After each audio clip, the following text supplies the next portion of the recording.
What if I told you your success is the biggest thing holding you back from dating the woman of your dreams? It's not an exaggeration. Your money, your status, your achievements are secretly causing 4 deadly mistakes that make you invisible to the most attractive women. And the worst part, you're probably making them right now without even realizing it. So in this video, I'm going to break down each mistake clearly and give you real-life examples on how to fix them fast. Starting with the first and most devastating mistake, the older man effect. Because you're older, women expect more from you. And if you don't meet her expectations, your chances with her are ruined. This is especially true with the most attractive women. Imagine you're on a date. She's impressed by your age, your success, and your lifestyle. Then suddenly she notices you seem a bit nervous. You're stuck in boring, small talk conversations about work, trying to fill awkward silences, failing to create any real emotional excitement. You hesitate to do anything bold. Flirting feels like pulling teeth, so you play it safe and you just keep it platonic. Too afraid you'll offend her or say the wrong thing. You don't escalate or lead the interaction. Instead, you're awkwardly waiting for her cues. Suddenly, she's turned off and your date ends with an awkward hug and a nice to meet you. You go to text her the next day and to no surprise,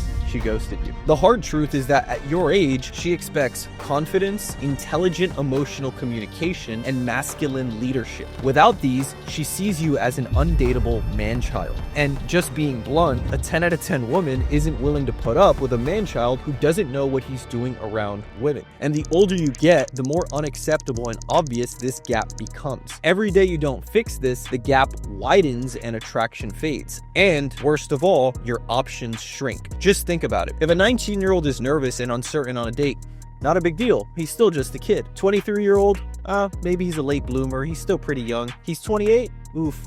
Definitely a turnoff. 33 and older, I mean, brother, you got some serious issues on your hands, and you've basically made yourself invisible to the most attractive women in the dating pool who won't give you a second thought if you're not up to par. This is why the idea of waiting years and years until you're perfectly successful to get your dating life handled is so wrong. If your first time dating 9s and 10s is when you're 30 years old, the girl's gonna sense it. She's gonna know you're used to playing in the minor leagues, and she's gonna treat you that way. That's why it's so important you don't make this massive attraction mistake nearly all successful older men are guilty of. And it's a toxic conversational habit I call the interview trap. Here's how to spot it and stop doing it immediately. Most successful older men treat dates like business meetings. They don't know how to turn off the logical part of their brain, so they default to logical, boring questions about work, hobbies, and surface level details. This logical interview style conversation is exactly why women feel zero chemistry and ghost you after a first date. Here's 2 ways you can instantly shift from interview mode to playful emotional attraction. Number 1 is use cold reads. Instead of asking logical interview questions, make playful guesses about her personality, her mood, or intentions. This instantly shifts the conversation from logical to emotional, creating attraction and intrigue. Here's an example of a cold read in action. I feel like you're the sister who's in charge and you're like the more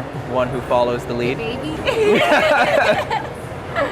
Is that the case?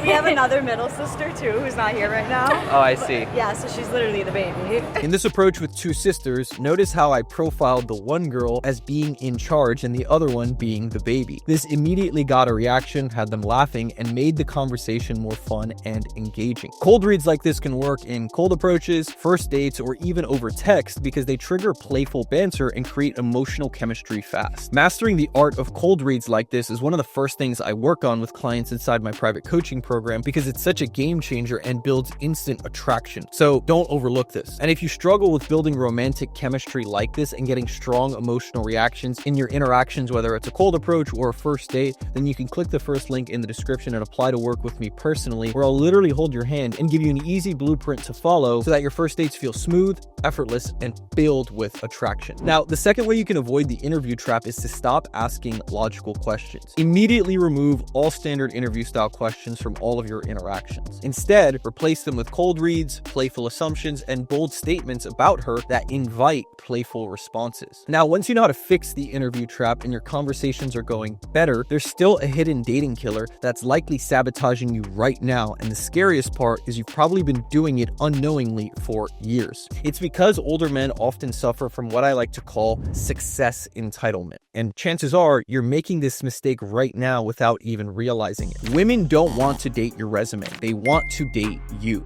Think about it. If dating was as simple as being rich and successful, you could just walk around handing your resume to attractive women on the street and they'd instantly fall at your feet. You'd never have to flirt, you'd never have to connect emotionally or show any personality at all. Your salary, your job title, and accomplishments would do all of the work for you. But you and I both know that's not how dating works. She wants to connect emotionally and feel genuine chemistry. Attraction isn't logical, it's emotional. I mean, just think about the word itself. Attraction literally means a magnetic pull. When you're attracted to someone, you feel a pull towards them. Key word being feel. When you look at them and you get that strong sense of desire, that's a feeling. There's nothing logical about it. If all you're offering is your resume, you're not giving the woman anything to emotionally connect with or feel. I see this mistake with my private clients all the time. When you try to sell yourself to the girl, you subconsciously place yourself beneath her. When you operate from this seller's mentality, you're basically saying, hey, I don't think I'm enough without my success, so please choose me. And placing yourself beneath her instantly kills any possibility of attraction. Too many men make the mistake of attaching their identity to their success. They think money, career, and physique alone entitle them to these attractive women.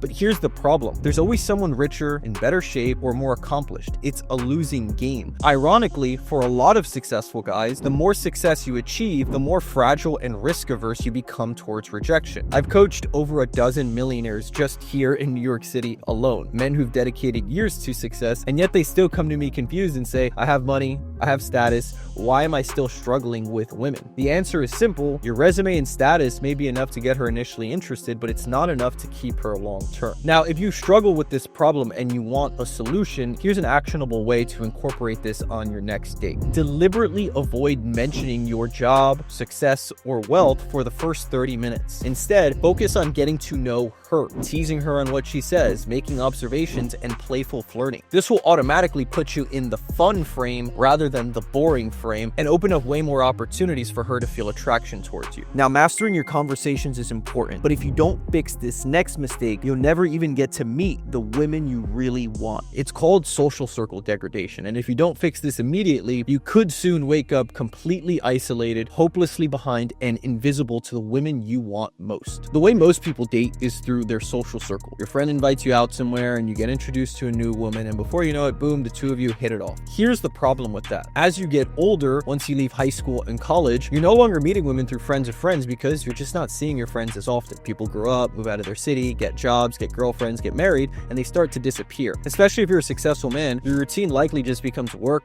gym, repeat. A couple years go by and you get stuck in this treadmill of not meeting new women, and you have no idea how to because you never learned in the first place. This is why 99% of men fail on dating apps and never know how to approach women in person. The truth is, you were only ever dating on easy mode because all your dating opportunities were handed to you through your social circle. You never learned how to proactively create attraction. Now, as an older man, when you finally have to go out and generate your opportunities, you're completely inexperienced, you hesitate, you get nervous, you stumble, and you're basically starting from zero. And women can instantly sense it. And what makes this especially dangerous is that because of your age, they expect you to be confident, experienced, and decisive. And if you don't meet that expectation, she'll immediately label you as low value. That's why as a man, it's in your hands to go out and find the right woman. Relying on circumstance and other people is a losing strategy. Dating is a skill, and like any other skill, you need to just work at it. Real dating skill is about being able to generate new interactions and relationships with women who are total strangers to you. Being able to walk up to any girl at any time, at any place, without an ounce of fear or hesitation is the best way to build that abundance in your dating life and take back control. Without this, you'll never truly be in the driver's seat. After coaching hundreds of men in their 30s, 40s, 50s, even 60s, the number one method for finding life quality women that I found is what I call the 3-part pipeline. It's the same system my client Patrick, a business owner, used to meet so many women he didn't have enough time to go on dates with them. Just 2 months ago, his phone was drier than a desert. Now he's flooded with messages from gorgeous women. So if you're a man in your 30s and beyond who's dialed in financially but still winging it in dating, it's not an effort problem, it's a system problem. You likely don't have an optimized system that can help you effectively meet high quality women. So if you want to work with me personally to build you your own system, then click below to get access to this exact 3-part pipeline my private clients use to source, filter, and convert high quality women into dates with 0 time wasted. I'll even show you how my client Jacob, an engineer, generated 6 dates in just 5 days after I personally built his dating dating profiles for him. Or my client Spencer, an IT specialist who said this stuff just works. I went from being shit at dating to going on 5 dates in a week, dating an IG model, and now settled down with a girlfriend he's actually excited about. Now, fair warning, because you're working with me directly, there are limited spots and I can only take on a few people per month. So if you're interested, apply now. And if you want to hear more about the system that me and my clients use to date women and get into relationships with our own 10 out of 10, then click here to watch this video breaking it down.